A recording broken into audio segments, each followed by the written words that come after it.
If you've been scrolling through endless chair options, reading the specs, watching videos, and still can't picture which one actually fits your home office, this review is meant to cut through the noise. I've spent a few weeks sitting in a typical work-from-home setup, testing the chair's adjustments during back-to-back Zoom calls, sketching drafts, and even juggling a toddler on my lap. Link is in the description if you want to check the product details on Amazon.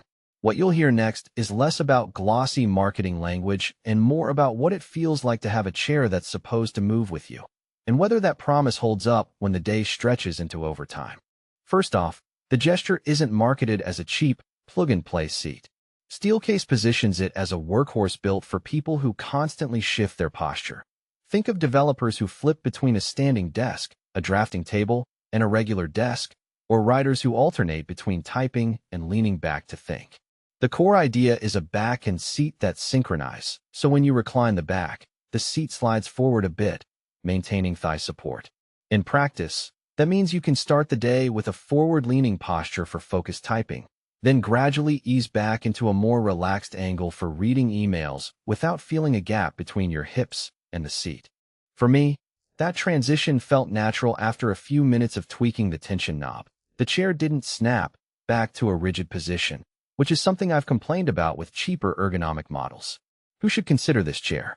If you spend at least 6 to 8 hours a day in a seated position, and you've already outgrown a basic mesh or low-back office chair, the gesture is worth a look. It shines for people who need a high degree of arm adjustability. The arms can move up, down, in, out, and even swivel to accommodate a wide monitor setup or a drafting board. I found the arm track especially helpful when I switched between a laptop on a low table and a dual monitor rig on a higher desk. The arm stayed comfortably within reach without forcing me to hunch. The chair also makes sense for anyone who has a hard floor office or a mixed surface home office because the casters are designed to roll smoothly on tile or wood without scratching. On the flip side, if you're a freelancer who only logs a few hours a day, or if your budget tops out around a mid-range ergonomic chair, the gesture might feel like overkill.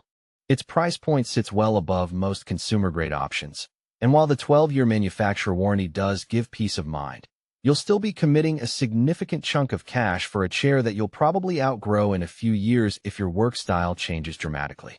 Also, people who love a minimal aesthetic might find the Upholstered, a polyester connect fabric in a muted light Seagull shade, a bit too busy for a clean, modern desk.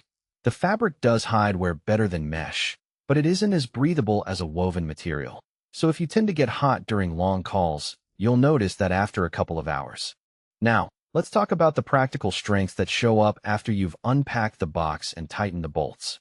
The seat depth adjustment is a standout.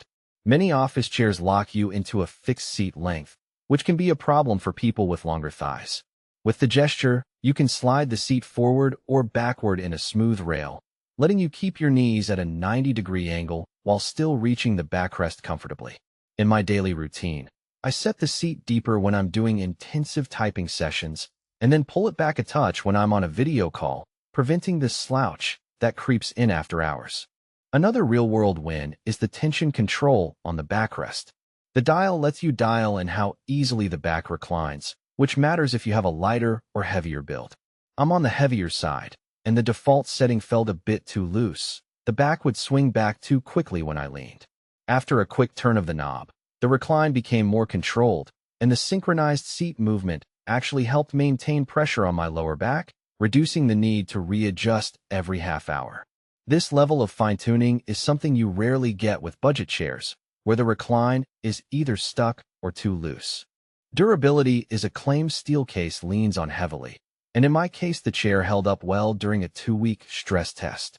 The frame is a polished platinum metal that doesn't dent when I bump into it while moving around a cramped home office. The casters glide across hardwood without the squeak you hear on cheaper plastic wheels, and they're labeled for hard flooring. I've also tried them on a low-pile carpet, and while they don't roll as effortlessly, they don't leave unsightly indentations either. The Upholstered, while not the most breathable, resists staining. A coffee spilled during a morning meeting was wiped away with a damp cloth, leaving no